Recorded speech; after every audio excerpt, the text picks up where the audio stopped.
देखो, अगर आपका इन्वेस्टमेंट पोर्टफोलियो अभी 20% डाउन है, 30% डाउन है, या तो 30% से ज्यादा डाउन है, तो आपके लिए ये वीडियो मैंडेटरी है। ये इतना ही मैंडेटरी वीडियो है, इतना ही कंपलसरी है, जितना आपको दवाई लेना जरूरी है। और आपका कोई फ्रेंड, आपके कोई रिलेटिव, आपके कोई कलीग का पोर्टफोलियो डाउन है ना इंडियन मार्केट में, तो इसको ये वीडियो फॉरवर्ड करो। मैं एक चीज बताता हूँ, वीडियो के 2 मिनट में ही मैं आपको चीज बताने वाला हूँ। ये हमारा निफ्टी 50 का इंडिया का चार्ट है ना। और ये हमको पता है सितंबर से ये मार्केट गिर रहा है, गिर रहा है, गिर रहा है, और हमको पता है कि एफआईआई सबसे बड़ा सेल करके जा चुकी है मार्केट में। सेलिंग उनका रुक ही नहीं रहा है, राइट।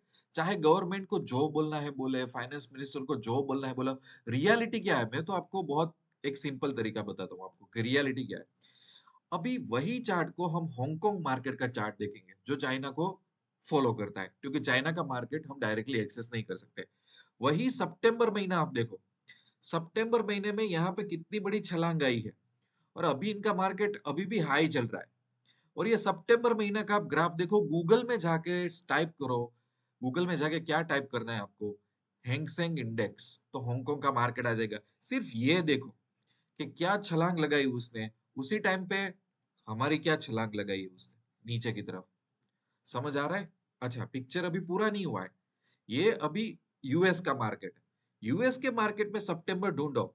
यूएस के मार्केट में ये रहा सितंबर, है ना। और अभी क्या चल रहा है, ऑल टाइम हाई पे चल रहा है ऑलमोस्ट। तो हांगकांग जो चाइना को मार्केट को रिप्रेजेंट करता है, वो सितंबर से हाई है, अभी भी हाई।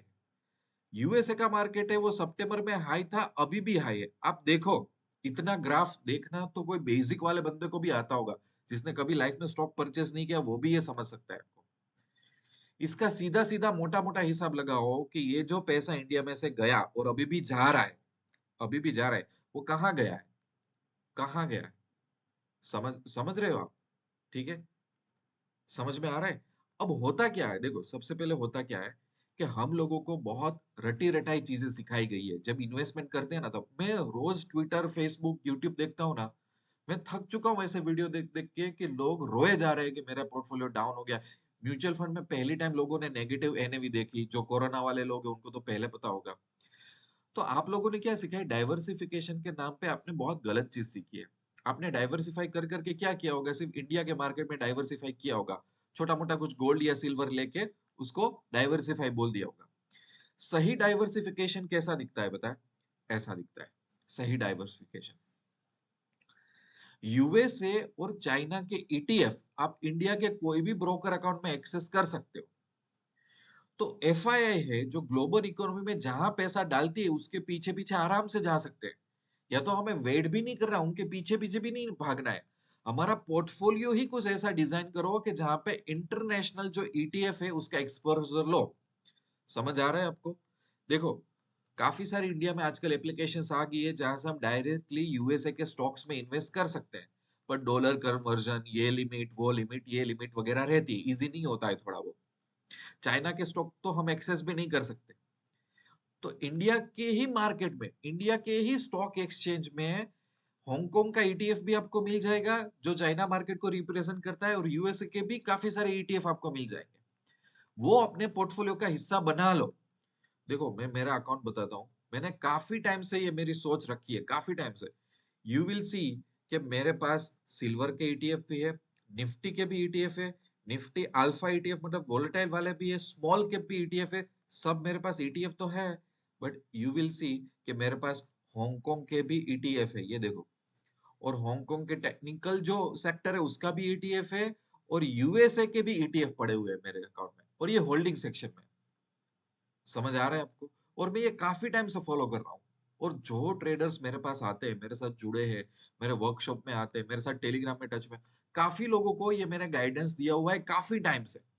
और जब भी मैं कोई ट्रेडर से बात करता हूँ, मैं उनको बोलता हूँ कि आप सिर्फ चेक करो कि क्या क्या आप मिस कर रहे हो। क्योंकि अब आपकी पुरानी सोच नहीं चलेगी, पुरानी सोच नहीं चलेगी। मार्केट अभी ग्लोबल हो चुका है। पैसा इस तरीके से घूमता है, पैसा इस यहाँ पे जाके पड़ा नहीं रहता कोई कंट्री में, पैसा मूव आउट होता है, बड़ा पैसा। तो उस पैसे को फॉलो करने के लिए हमारे पास बेस्ट चीज होती है ईटीएफ। तो थोड़ा थोड़ा स्मार्ट सोचो यार, थोड़ा अपने बॉक्स से आगे निकल के सोचो। पूरा ट्विटर अभी रो रहा है कि पोर्टफोलियो डाउन है, ऐसा हो गया, कब ऊपर आएगा, ऐसा वैसा, तो आप क्या 5 साल वेट करोगे? आप 3 साल, इससे भी बदतर सिचुएशन आ सकती है, तो आप क्या करोगे? राइट? सो आपको यहाँ पे देखो, मैं अभी क्या आपको समझा रहा हूँ, जैसे कि एक ये ईटीएफ है जो मेरे एसेट वालों ने डिजाइन किया हुआ है, और भी आपको रिलायंस वगैरह के भी ईटीएफ मिल जाएंगे हांगकांग के ऊपर। आप सिर्फ सर्च करो ना, गूगल पे सर्च कर लो, तो ये रहा हैंगसेंग का ईटीएफ। फिर ये रहा माफेंग, मतलब जो यूएसए की टेक्निकल टॉप कंपनी है उसका ईटीएफ है। फिर ये रहा कि भाई नास्दाक में डालना है, फिर नास्दाक 50 में डालना है, और ये हैंगसेंग बी आ गया। तो ये टेक्निकल वाला हांगकांग आ गया, ये नॉर्मल वाला आ गया, बाकी यूएसए के ईटीएफ है। ठीक है? और आप कोई भी ब्रोकर अकाउंट में जाओगे ना, अभी मैं ट्रेडिंग व्यू में हूँ, कहीं पे भी जाओगे ना, आप इतना जैसे कि यहाँ पे लिखो, क्या लिखना है, हैंग सेंग बीस। ठीक है, आ गया सीधा, आ गया। बस वही तो करना है हमें, और कुछ नहीं करना है, और एक ही सेकंड में बाय करो इंडियन रुपीस में, है ना? ये देखो हैंगसेंग का ग्राफ देखो, सिर्फ ईटीएफ का ग्राफ देखो, ये डेली ग्राफ है। समझ आ रहा है आपको मैं क्या बोल रहा हूँ? हम सोचते नहीं है ना, हमें डाइवर्सिफिकेशन का यूट्यूब से रटा रटा ज्ञान मिल गया है, रटा रटा ज्ञान मिल गया है। पूरी दुनिया पागल हो गई है, मल्टीबैगर स्टॉक हम ढूंढ रहे हैं, ऐसा ढूंढ रहे हैं, ये वैल्यूएशन वो वैल्यूएशन। पर अभी आप बेसिक चीजें मिस कर रहे हो कि दुनिया बहुत ग्लोबल हो चुकी है। पैसा मूव होगा तो आप क्या 4-4 5-5 साल बैठे रहोगे नेगेटिव में? फिर अभी जिन लोगों के 20% 30% डाउन है, मार्केट एकदम ऊपर भी चला गया, तो वो 20-30% रिकवर करने में कितना टाइम लगेगा मार्केट को? तो भी आप क्या करोगे? आप ब्रेक इवन में आओगे। आप अभी भी अच्छे प्रॉफिट में तो नहीं आए, तो आप 1-2 साल से ऐसे बैठे हो, 1 साल रिकवरी में चला जाएगा, तो 3 साल की मेहनत के बाद आया क्या? ब्रेक इवन आ गया। फिर आप एवरेज आउट करते रहोगे, म्यूचुअल फंड में भी नीचे चले जाओगे। तो मैंने मैंने मेरी चैनल पे काफी बार बोला है कि म्यूचुअल फंड से अच्छा है तो ईटीएफ का पोर्टफोलियो सीख लो यार। ईटीएफ कभी भी जीरो नहीं होता, ईटीएफ जीरो होगा ही नहीं, पॉसिबल ही नहीं है ईटीएफ जीरो होगा। कोई खराब स्टॉक होता है तो ईटीएफ वाला उसको रिप्लेस कर देता है। समझ आ रही है बात? है ना? आप देखना, बहुत रेयर लोगों ने ये डाइवर्सिफिकेशन किया होगा, काफी लोगों को पता भी नहीं होगा। आप यूट्यूब में 5-5 साल से बैठ के वीडियो देख रहे हो ना, वैल्यूएशन फंडामेंटल एनालिसिस, तो भी काफी लोगों को ये कंसेप्ट क्लियर नहीं है कि ग्लोबल डाइवर्सिफिकेशन होना चाहिए।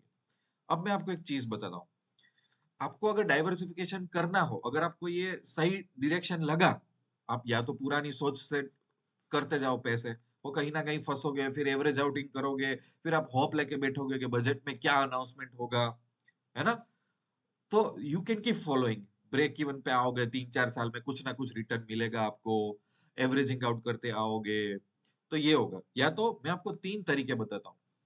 कोई भी आपका एक सीधा साधा पोर्टफोलियो हो ना जिसी बंदे का, उसमें 20% उस पोर्टफोलियो का 20% पार्ट ईटीएफ का होना चाहिए। वो भी कौन से ईटीएफ? इंडिया के नहीं, इंटरनेशनल ईटीएफ का 20% एक्सपोजर होना चाहिए आपका, ये होना चाहिए। अब मैंने कोई, यूट्यूब पूरा इंडिया आप छान मारो, फाइनेंशियल कंसल्टेंट के पास चले जाओ, बड़े बड़े सीए के पास चले जाओ, ये सब ये लोग गाइड करते ही नहीं है, उनको पता भी नहीं होता। कहीं कहीं मैंने सीए से बात की, ये हैंगसेंग ईटीएफ क्या होता है? अच्छा, चाइना को मार्केट को हम एक्सेस कर सकते हैं। माफेंग क्या होता है? ये क्या होता है? अरे यार, ये यूएस की टॉप जो टेक्नोलॉजिकल कंपनी है उनके स्टॉक है, उनके ईटीएफ है, पता नहीं है हमको, है ना? हम वही पुरानी सोच में पड़े बड़े हैं अभी। दूसरा है, एक एक प्योर ईटीएफ पोर्टफोलियो भी बहुत अच्छा बना लो। वो ईटीएफ पोर्टफोलियो में ऐसा करो कि अपने इंडिया के कुछ सिलेक्टेड ईटीएफ ले लो, उसमें से इंडिया में इतने सारे ईटीएफ हैं, और चाइना के ईटीएफ ले लो, मतलब हांगकांग के, और यूएसए के ईटीएफ ले लो, है ना? इस तरीके से ब्यूटीफुल ये ईटीएफ का जो पोर्टफोलियो बनेगा ना, वो हर म्यूचुअल फंड को पछाड़ देगा वो। मैं आजकल देख रहा हूँ म्यूचुअल फंड को भी इतना डिफिकल्ट बना दिया ना, एसआईपी रुकनी चाहिए, एसआईपी ये करनी चाहिए, आपने देखा ना? पूरा ट्विटर पे, फेसबुक पे, यूट्यूब पे, अच्छा एसआईपी बंद मत करना, एसआईपी। क्या इतना टेंशन लेने का यार? क्योंकि आप डर रहे हो, बिकॉज आपने इंडियन मार्केट को ही अपना बेस बना लिया है। आपके पास जो आप म्यूचुअल फंड में पैसा डालते हो, वो अगर आप इंडिया के ईटीएफ में, चाइना के ईटीएफ और यूएस ईटीएफ में डिवाइड कर दो, और उसमें से अच्छे अच्छे ईटीएफ चूज कर लो, आप मुझे बताओ आप कहाँ पे लाइफ में पीछे पड़ोगे? आप, पॉसिबल ही नहीं है कि आप पीछे पड़ोगे।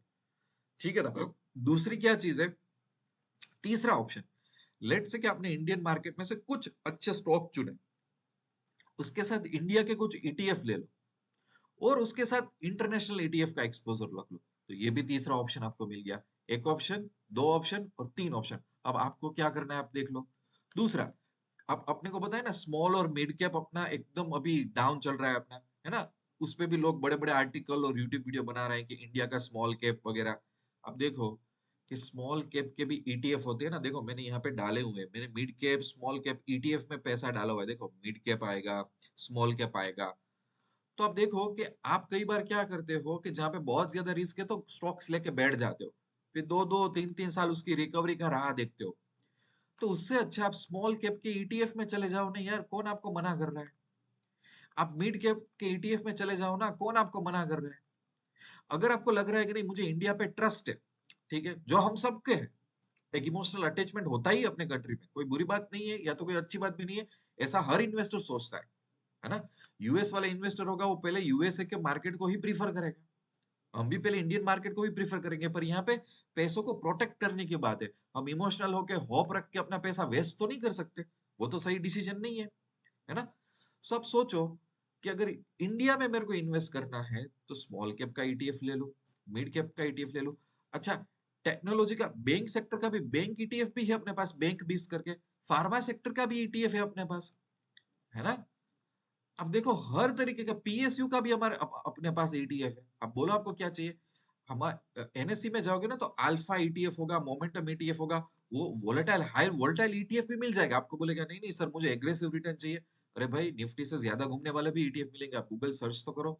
अब देखो यहाँ पे मैं ऐसा लिखूंगा ना कि भाई एनएससी ईटीएफ, है ना, तो कितने सारे ईटीएफ हो गए। आप पहले स्टडी करो, मैं इसके बारे में एक अलग वीडियो बनाने वाला हूँ, क्योंकि जिसे मुझ क्वेरीज आती है ना, मैंने देखा दो दो तीन तीन साल वाले बंदे को भी पता नहीं है कि ये सब सॉल्यूशंस अवेलेबल है।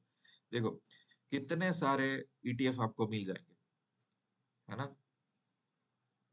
है ना। इसको रिसर्च करो, काफी सारे इसमें वोलेटाइल है, अल्फा ईटीएफ है, मतलब बहुत ज्यादा आपको मुंह मिल जाएगी अगर आपको एग्रेसिव इन्वेस्टमेंट करना है। बट फिर भी you will be well diversified properly, है ना।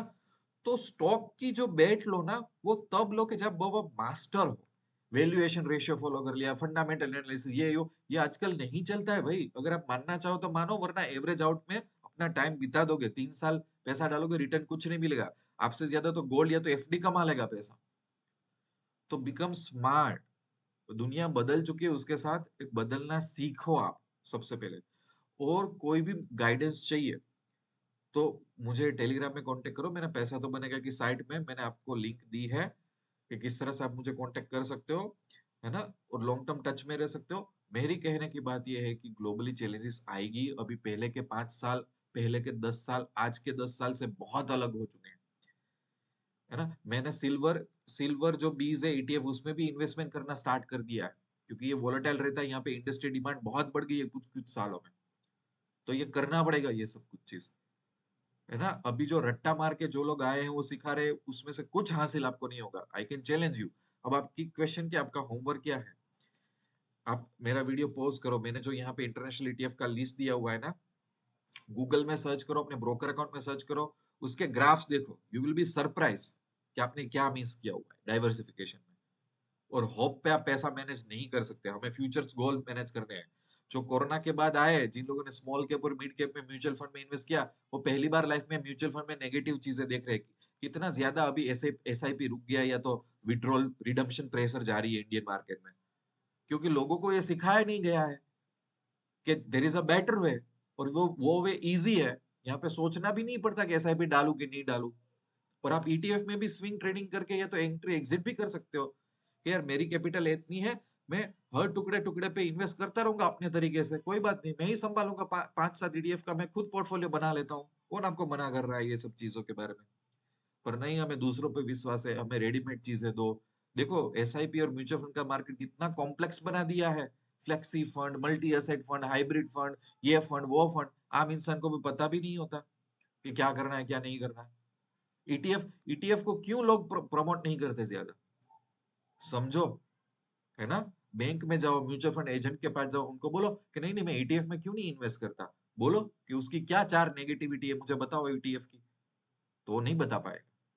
मैं ईटीएफ के बारे में एक बहुत ही अच्छा मेथोडोटिकल वीडियो बनाने वाला हूँ कि ईटीएफ के पोर्टफोलियोज कैसे बनते हैं। अभी का ये वीडियो का टॉपिक ये था कि अपना कोई भी पोर्टफोलियो है, इसमें एक रूल बना लो कि मेरा कुछ ना कुछ इंटरनेशनल ईटीएफ में डाइवर्सिफिकेशन होना ही चाहिए, वरना चलेगा नहीं। ये एक मैंडेटरी दवाई जैसा रूल बना लो, और मैंने आपको जो 3 ऑप्शन दिए ना, वो ऑप्शन पे भी वीडियो पॉज़ करके देख लेना कि किस तरीके से आपको आगे जाना है। ठीक है? समझ आ गया? क्लियर है इतना?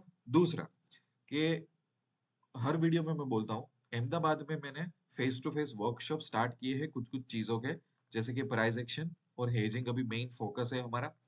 तो उसपे आप आ सकते हो, मुझे मिल सकते हो। मैं 6-7 लोगों से ज़्यादा लोगों को लेता नहीं हूँ यहाँ पे। बहुत जेन्युइन रीज़न हो कि नहीं आ सकते तो इसके रिकॉर्डेड वर्ज़न भी अवेलेबल है।